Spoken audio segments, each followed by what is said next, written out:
Okay, so we're coming to the part number 3 of this lecture, which is going to be the advanced manufacturing technologies. We're going to talk about the traditional manufacturing, the additive manufacturing, and they're going to have a comparison between the additive with the subtractive manufacturing. So we start first with the advanced manufacturing technology.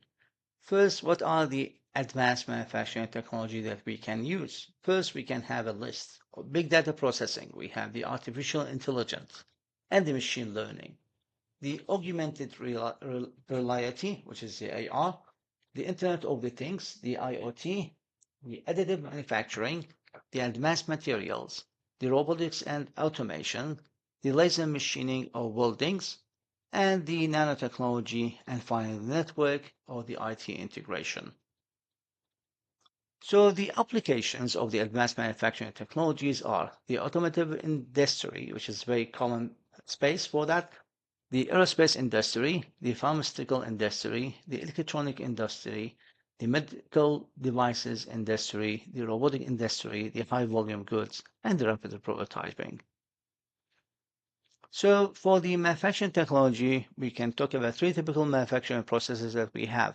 We have the formative, we have the subtractive, and we have the additives. So just let me give you a very brief about the photo you can see in front of you.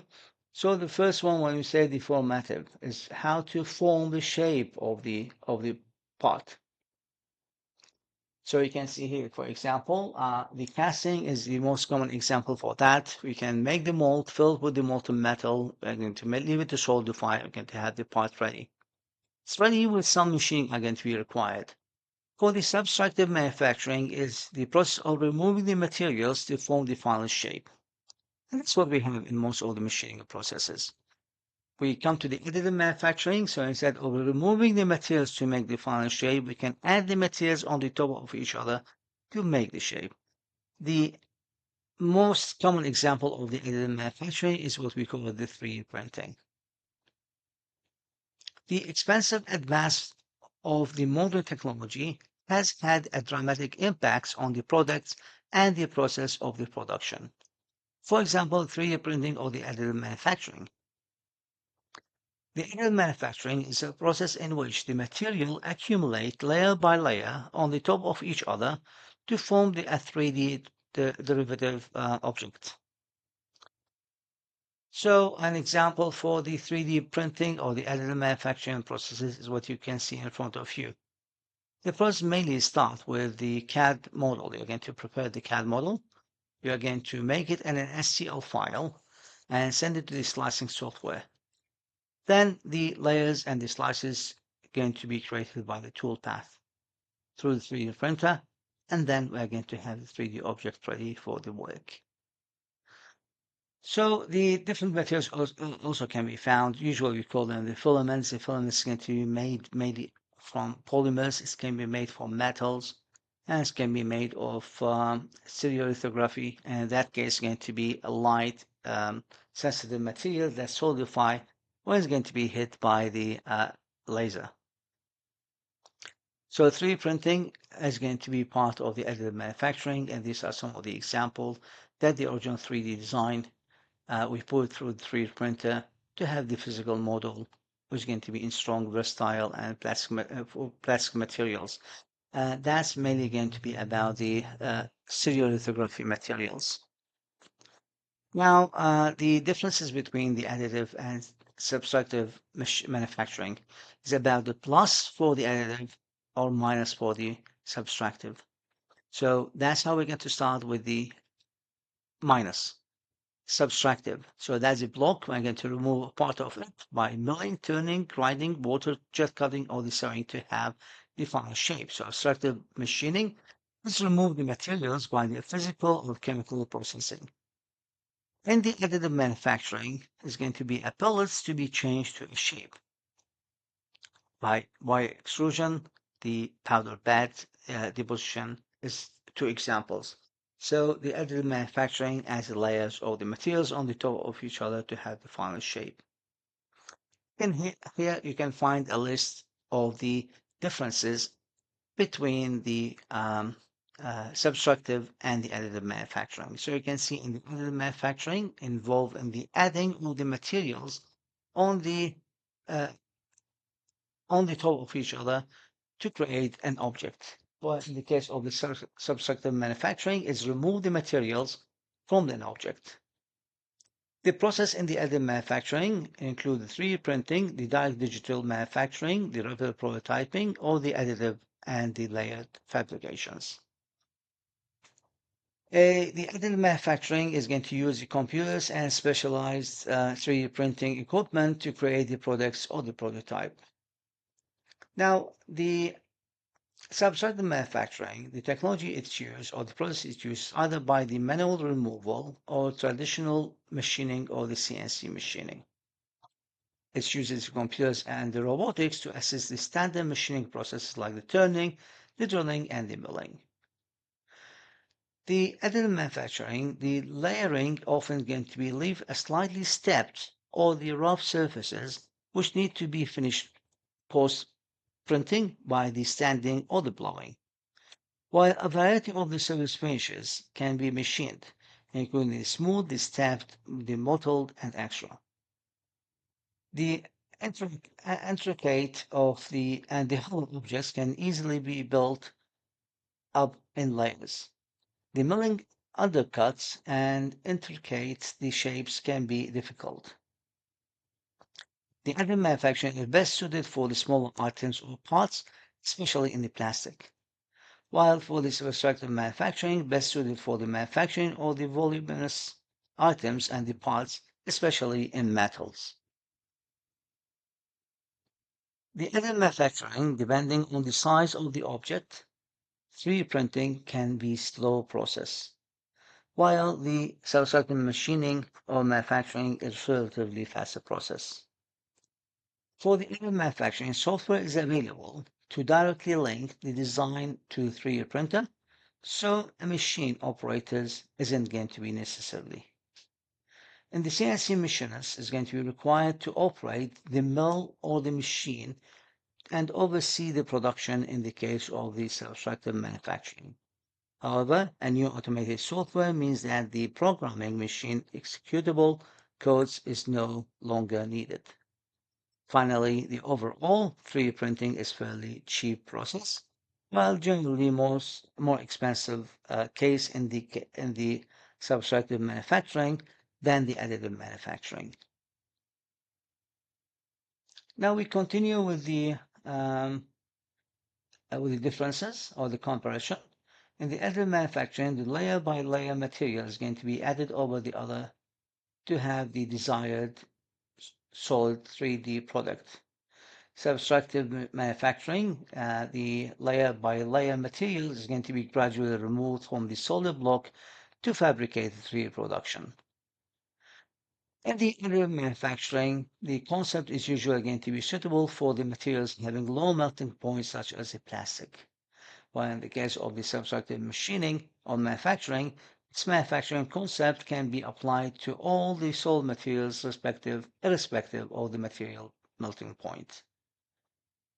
The volumetric density and then the weight of the constructive materials or the final components can be controlled during the operation in the additive manufacturing, while the material density cannot be controlled during the operation in the case of the subtractive manufacturing.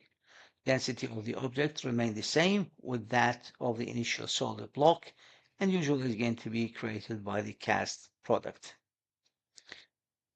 In the additive manufacturing, no materials wastage takes place in these processes, while in the subtractive manufacturing, the processes are again to be associated with the material wastage in the form of the chips, scraps, or the dissolved ions, or vapors, and extra. Complex shapes can be easily fabricated using the additive manufacturing techniques, while in the case of the subtractive manufacturing processes, have a limited capability in the fabrication of the complex shapes. The structure containing a fully closed internal hollow parts can be produced by the additive manufacturing processes. while the structure containing enclosed hollow parts cannot be produced by the subtractive manufacturing processes unless the joining is going to be allowed. The additive manufacturing processes are applicable to narrow the range of the material. Applicable to a narrow range of the materials. While in the case of the subtractive manufacturing, the process can efficiently handle a wide variety of the materials. Now, finally, in the additive manufacturing, the processes are going to be time-consuming and costly, but can provide a superior quality and desired property without requiring any further processing. In the case of the subtractive manufacturing processes, are going to be a time efficient and economics, and they are usually going to be suitable for the mass production, where the requirements of the product's quality is not going to be tight. Now, again, the additive manufacturing of the metals is going to be one of the possible methods we can have. Simply, it's going to be either the powdered sintered process, like what we can see here. So actually, we're going to have the powder flux is going to be applied, and the laser is going to be adding the heat, and this will cause the material to be melt and solidify to add a new layer.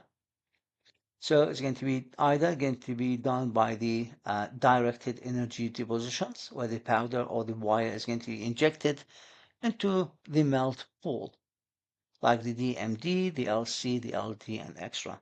So something similar to the process of the welding. We melt something to build the pool, which is going to be solidified later. And we can actually melt whatever the metal is to have the final shape. The other way we can have is going to be the powder bed fusion. Well, we're going to have a laser beam melt the stationary bed of powder, and the roller separates a new powder above the existing layer. In the case for that is going to be the SLM, the EBM, the DMLS, and extra.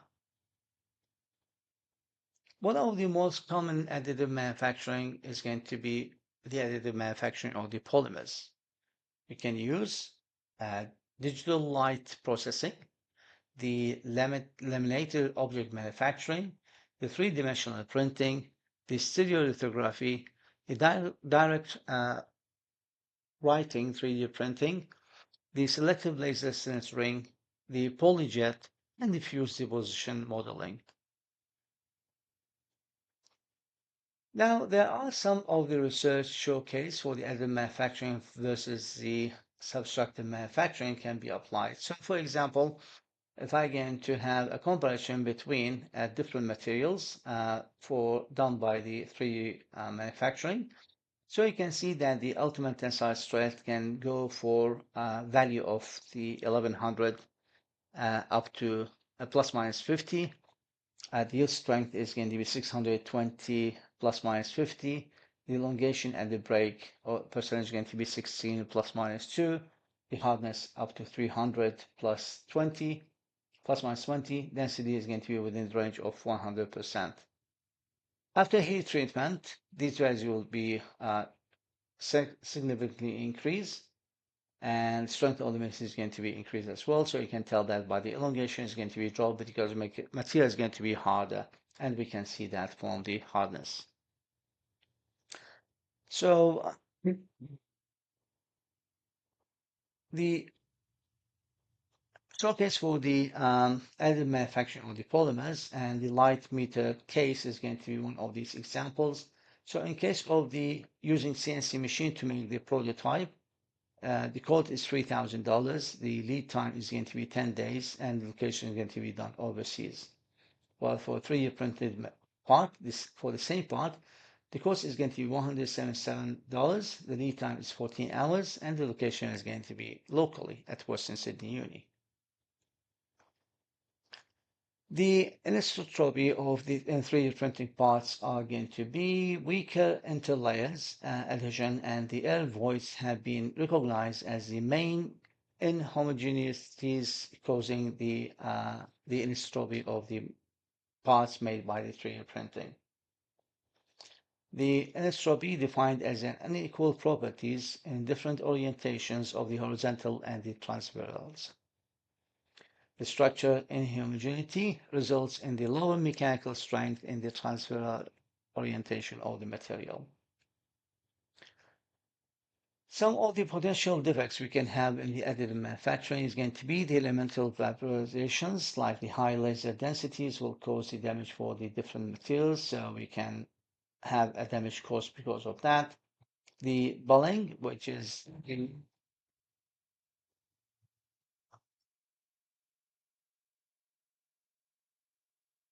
the bulling is the low laser densities. We can have residual stresses like the steep temperatures gradient between the different layers and locations, and relatively tall builds.